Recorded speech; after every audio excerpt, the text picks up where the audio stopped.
পরিস্থিতি যেদিকে যাচ্ছে তাতে জামাত ইসলামী স্থানীয় সরকার নির্বাচন বর্জন করতেও বাধ্য হতে পারে।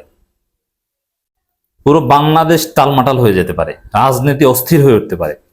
সে আওয়ামী লীগের আমলের মতো নির্বাচনের বিরুদ্ধে যেরকম জনগণের আন্দোলন, বিরোধী দলের বর্জন, একপাক্ষিক নির্বাচন এবং একপাক্ষিক নির্বাচন করতে বিরোধী দলকে নির্বাচন থেকে দূরে রাখতে যে দমন পীড়ন, গ্রেপ্তার, মারামারি, কাটাকাটি গ্রামগঞ্জে ছড়িয়ে পড়েছিল, সেরকম ঘটনা ঘটতে পারে। অবস্থা ভালো দেখছি না দর্শক। অঘটন ঘটাচ্ছে বিএনপি সরকার, অঘটন ঘটাচ্ছে। জামাত ইসলামীকে পরিকল্পিতভাবে নির্বাচনে পরাজিত করতে, স্থানীয় সরকার নির্বাচনে পরাজিত করতে মহা খেলা অলরেডি খেলেছে। পরিকল্পিতভাবে আপনি প্রধান বিরোধী দলকে হারিয়ে দিবেন ষড়যন্ত্র করে, তাতে কি রাজনীতি স্বাভাবিক থাকবে, স্টেবল থাকবে? কখনোই না। এই পরিকল্পিত ষড়যন্ত্র চলছে। জামাতকে হারানোর জন্য পরিকল্পিত ষড়যন্ত্র করা, এটা সম্পূর্ণ অপরাজনীতি।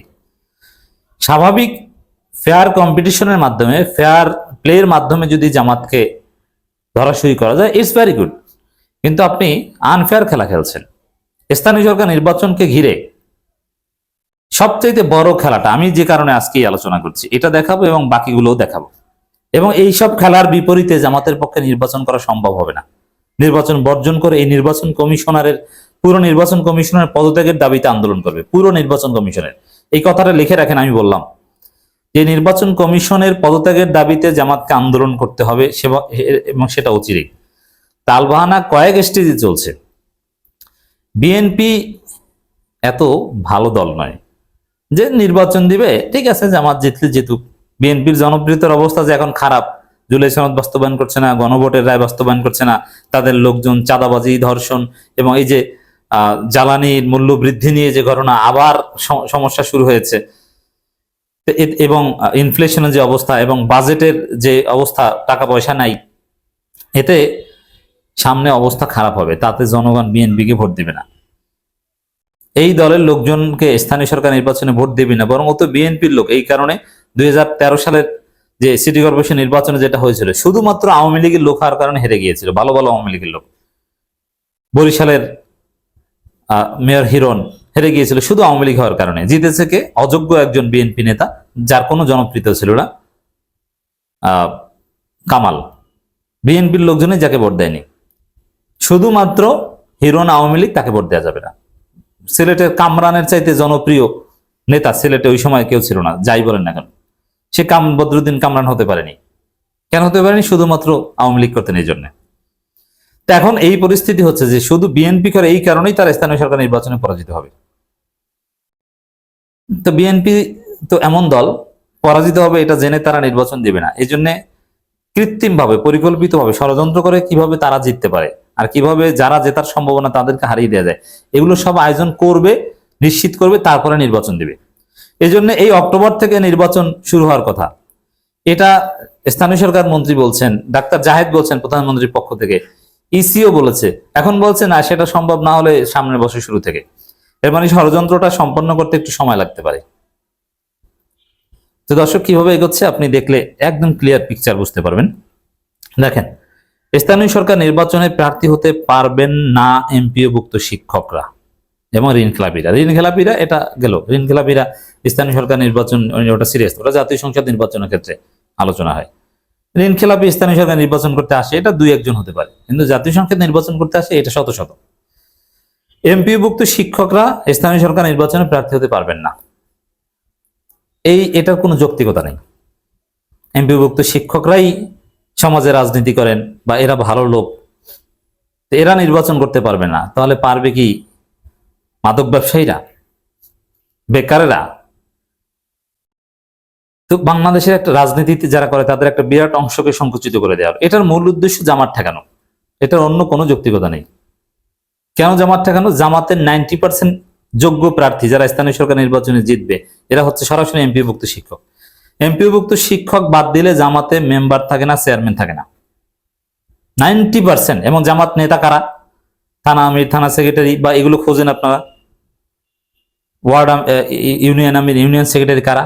95% এমপিওভুক্ত শিক্ষক, মাদ্রাসা শিক্ষক, স্কুল শিক্ষক, কলেজ শিক্ষক। এর বাইরে জামাত নেতা খুব কম। তো দর্শক, এবং জামাত নেতা এর বাইরে থাকলেও জনপ্রিয় যারা জিতে আসতে পারবে, এদের ম্যাক্সিমাম অলমোস্ট 90% হচ্ছে এমপিওভুক্ত শিক্ষক।